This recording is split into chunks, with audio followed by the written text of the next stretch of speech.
Guys, it's Casey Brazell and Kelsie Dobson, and we are going to be explaining the savanna tropical grassland biome for our biome project. If you have any questions, please do us a favor and refrain from asking them until we're finished with our presentation, and we will be more than happy to try to answer them to the best of our abilities. The savanna is almost half of Africa. They grow in tropical regions 8 degrees to 20 degrees from the equator. The African savanna is a tropical grassland between latitude 15 degrees north and 30 degrees south and longitude 15 degrees west and 40 degrees east. The savanna covers places like Liberia, Ghana, and South Africa. It is classified by a rolling grassland with shrubs and isolated trees scattered about. It can be found between a tropical rainforest and the desert biome. Not enough rain falls on the savanna to support flourishing forests. Savannas can also be called tropical grasslands. Savannas are found in wide bands on either side of the equator along the edge of tropical rainforests. Temperate grasslands can be furthermore subdivided into areas called prairies. Prairies are grasslands with tall grasses, while steppes are grasslands with short grasses. Prairies and steppes are somewhat similar. However, prairies are more common than savannas, mostly because they are able to exist in areas away from the equator. Grasslands can be divided into two different main types, temperate grasslands and tropical grasslands, that are commonly called savannas. As the name indicates, grasslands are made up of mostly grass or trees. Grazing animals roam in these areas in abundance. Sadly, the lowest protection for any biome on Earth is temperate grasslands. On this slide, we have a climate chart shown for Nairobi, Kenya, which is a large city located on the African savanna. As you can see by the chart, the temperature tends to stay upon the high 80s, never dropping below 70, and the elevation is very low for the savanna. On this slide, we have a climate chart shown for Port Sudan, Sudan, which is another city located on the African savanna. As you can see, the temperature continues to stay up in the high degrees. However, the precipitation is almost non-existent until the month of October, November, December, when it's very low. On this next slide, we have a climate chart shown for Addis Ababa, located in Ethiopia, which is another city located on the African savanna. As you can see, the temperatures, like the other ones, happen to stay up in the high degrees, and the precipitation is slightly more than the other graphs shown. Many plants that call the savanna home. Just a few select of those plants are the single gum acacia, Bermuda grass, elephant grass, mankaty tree, umbrella thorn acacia, bush willow, candelabra tree, jackalberry tree, whistling thorn, and baobabs.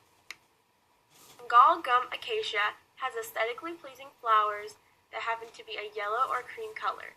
On these flowers grow spikes just above the thorns that assist in protection of the plant from animals that may attempt to consume the plant for food. This would be a common occurrence as trees do not grow in abundance on the African savanna. Willow has thick bark to resist forest fires and leaf drop during dry periods to conserve energy and water. River bush willow has developed the leaf drop strategy during dry periods to conserve energy and water. Leaf drop during dry periods is called the drought deciduous and is an adaptation of plants that grow in dry climates. Impala, rhino, and elephants all eat the unopened seed pods of the umbrella thorn acacia. The seeds are dispersed after passing through the animal's stomach. Acacia's small leaves prevent water loss.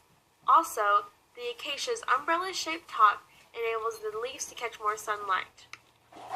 The African savanna seems to be the savanna most individuals are familiar with. It is home to a wide variety of animals. For instance, wildebeest, warthogs, elephants, zebras, rhinos, gazelles, hyenas, cheetahs, lions, leopards, ostrich, mouse birds, starlings, and weavers all reside in the African savanna. Elephants are one of the most notorious savanna animals. Well, yes, elephants do migrate. They have a physical adaptation that allows them to access water that is not available to other animals. Baobab trees store water in their large trunks, and the elephant's physical strength and anatomy allows it to tear open the trunk of the baobab tree and suck water from it. Of birds live in the savanna. Some birds, such as the fork-tailed drongos, actually are attracted to the active fires common to this area. These birds feast on flame or flame-roasted insects. Although small burrowing animals may not be able to outrun the flames, they frequently survive the fire by digging beneath the soil and remain there until the flames pass by. such as gazelles and zebras, feed on grasses and often use camouflage to protect themselves from predators while roaming out in the open.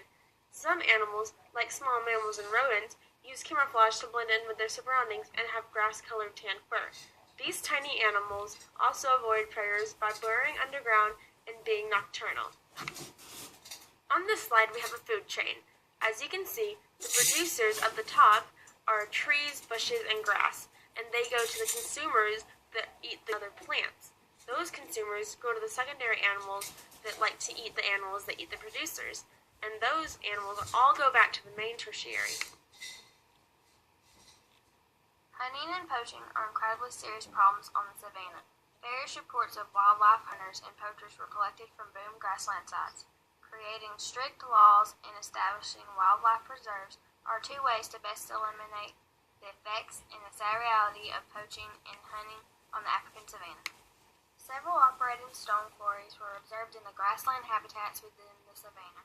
Mining completely destroys the landscape, and it takes up several hundred years for the land to recover. Nevertheless, abandoned mines in certain areas are ideal for fox dens, so they aren't a complete waste. But attempting to avoid further mining in the area would be best.